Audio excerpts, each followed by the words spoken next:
भिरिया सिटी आसपास में बदअमनी वधी वई। विच शहर में ॾींहुं ॾिठे जो नामालूम चाबी चोर मोटरसाइकिल काहे फरार। सीसीटीवी फुटेज हथ। पुलिस अघूर निंड सुतल। इन सिलसिले में मेमण महला जे रहवासी ज़ुल्फ़कार मेमण जे घर ॿाहिरां बीठल मोटरसाइकिल नामालूम चाबी चोर काहे फरार थी विया।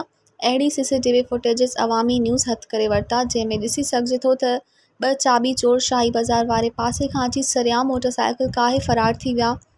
उन मौक़े ते ज़ुल्फ़कार मेमण ॿुधायो त भिरिया सिटी थाणे ते इतला ॾिनो ऐं सीसीटीवी फुटेजिस पुलिस खे ॾिना, पर का कार्रवाई नाहे थी। हिन वधीक ॿुधायो त 1 महीने अंदरि शहर में 4 खां वधीक मोटरसाइकिल चोरी जूं वारदातूं थियूं आहिनि, पर पुलिस अघूर निंड सुतल आहे।